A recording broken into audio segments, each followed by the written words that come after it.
Welcome to Soltron. This is the video review for the KO Oversized Die-Cast version 2 Robots in Disguise Bumblebee. Here's a size comparison. You can see that he's a lot bigger than a regular deluxe size Transformer. I think he looks really good with this Battle Call Optimus, which is one of my favorite Optimuses.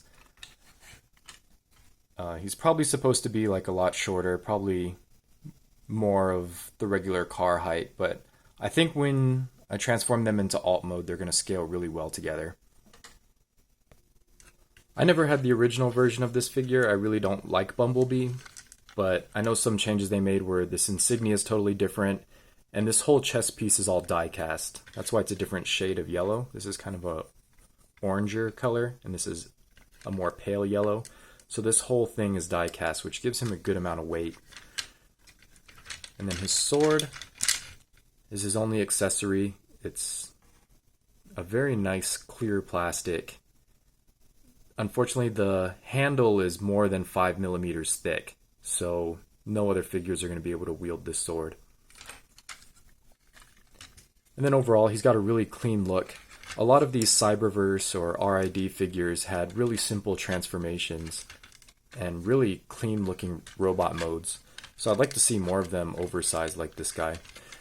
Another change they made was to his head sculpt. He's kind of got like a grimacing face. These are supposed to be teeth, and then another set of teeth on the bottom. It kind of looks a little weird, kind of like rabbit teeth.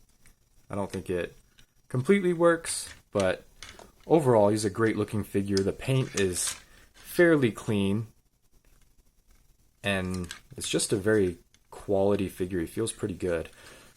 So his articulation is the same as the original figure, I'm sure. He's got bicep swivel here. He's got an outward motion on his shoulder, as well as 360. And then one issue I do have with this figure is the arm pops off a lot, so that'll probably happen when I transform him. He does have a waist swivel, and then a ball joint neck. And he's got a full outward kick, full 90 degrees forward. The backward is definitely hampered. And then he's got less than a 90-degree knee because of this giant car kibble on the back of his knee, and you can't really do anything about that.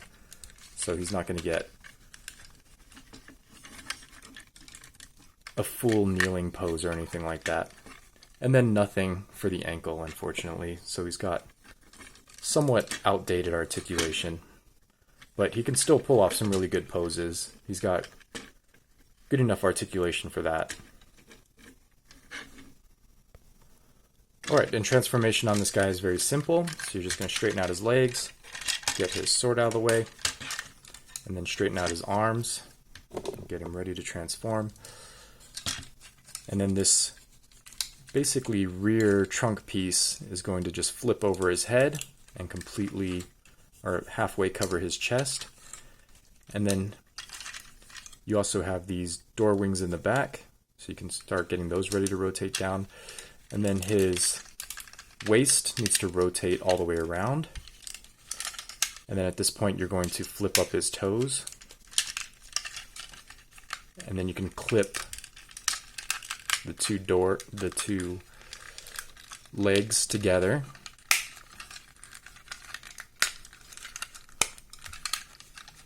And then you have the whole roof of the car on the back of his legs, and you can just get that ready. And now his arms, his fists are going to end up here, like holding this little thin piece of plastic. So to do that, you just need to press his arms down. So he's got kind of a double jointed shoulder. And then that clips right in there on this trunk piece, and you do the same on the other side.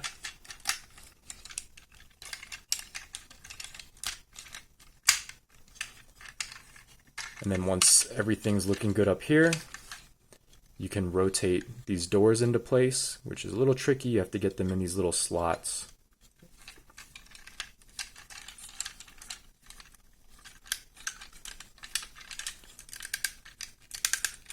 and then those will clip into place with these little tabs right here.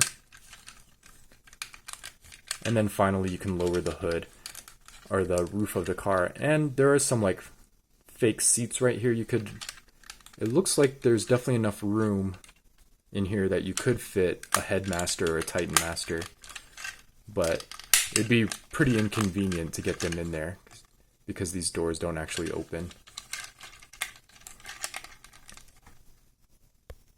Alright, I had to clean up some of those tabs off camera, but everything fits nice and snug with very little gaps.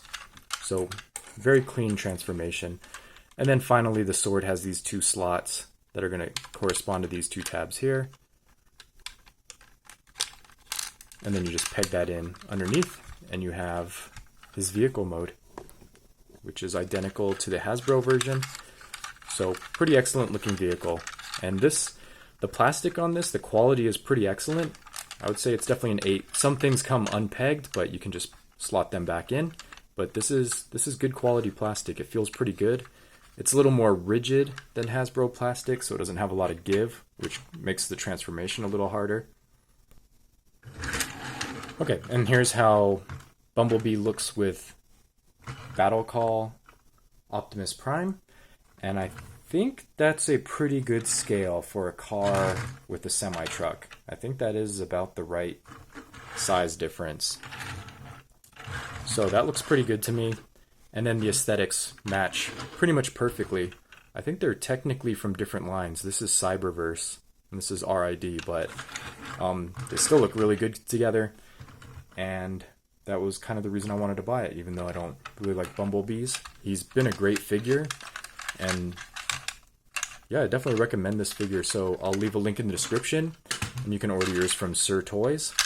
And until next time.